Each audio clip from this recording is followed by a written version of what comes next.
Bonjour et bienvenue dans les vidéos du tuto du tuto.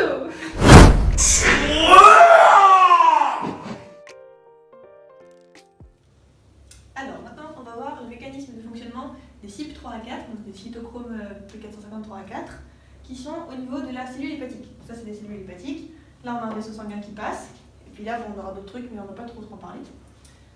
Dans le sang on a des petites molécules de principe actif. Ces petites molécules pour quitter le sang, elles vont passer par des transporteurs qu'on appelle des transporteurs d'influx, qui sont les OATP, et elles vont rentrer dans la cellule.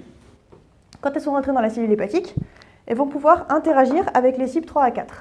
Donc si cette molécule, par exemple, elle interagit avec le CYP3A4, il va en gros la couper, lui faire des bails, pof, et puis après la cellule, le principe actif, il va ressortir sous forme de métabolites. Donc on peut avoir par exemple deux molécules qui se font métaboliser par les CYP3A4, donc la métabolisation, hop, et ça ressort après en métabolite. Mais bien évidemment, chacun ne le fera pas. Il y en a qui vont par exemple rentrer, puis hop, elles ressortiront. D'accord? Et ici, juste une petite précision, même si ce n'est pas très important, ici, le transport qui se fait donc, de la cellule vers la bile, ce sont des transporteurs d'efflux, ce qu'on appelle des transporteurs d'efflux. Et là, ça va être la PGP, mais du coup la PGP hépatique, pas la PGP intestinale comme on l'avait déjà vu. Mais voilà, donc là ici on a la bile.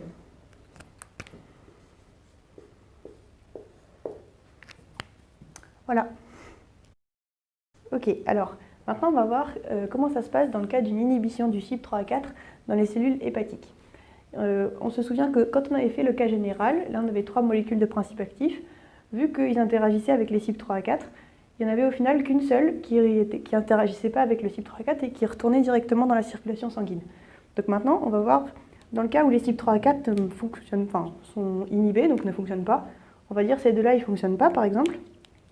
Du coup les molécules de principe actif, elles vont repartir sans interagir avec le CYP3A4. Mais il y en a une qui va quand même aller interagir avec lui, qui va se faire métaboliser et qui va ressortir sous forme du coup de métabolite. Donc au final, avant on avait donc comme on l'a dit une seule molécule qui était revenue, là on en a deux qui sont revenues dans la circulation sanguine. Donc la biodisponibilité, vu qu'elle dépend de la concentration dans la circulation sanguine, elle va être augmentée par rapport à la situation générale qu'on a vue précédemment. C'est exactement la même chose pour l'air sous la courbe, puisqu'on a plus de molécules de PA dans le sang, donc l'air sous la courbe, en fonction du temps, elle est aussi augmentée, puisqu'il y a plus de concentration en fonction du temps. Et la concentration maximale, c'est la même chose, vu qu'on est dans le sang, on a plus de molécules de PA, bah forcément on a une concentration maximale qui est plus élevée. En revanche, la demi-vie, elle va être elle aussi augmentée, puisque les molécules qui sont ces molécules ici, elles vont être obligées de faire plusieurs cycles et de re-rentrer plusieurs fois dans les cellules hépatiques avant de pouvoir interagir avec un CYP3A4, puisqu'il y en a certains qui sont inhibés. Donc elles ne vont pas pouvoir interagir tout de suite, et donc elles vont mettre plus de temps pour être éliminées. Et la clairance, du coup, elle est forcément diminuée, puisqu'on a déjà vu que la demi-vie et la clairance, ça agit de manière opposée, puisque la clairance correspond à l'épuration dans le sang de toutes les molécules de PA. Donc là, vu qu'on en a pendant plus longtemps, vu qu'il y en a plus ici, la clairance, elle est diminuée. Et enfin, on va voir comment ça marche dans le cas d'une induction du CYP3A4. Donc cette fois-ci, les CYP3A4, ils sont archi au taquet.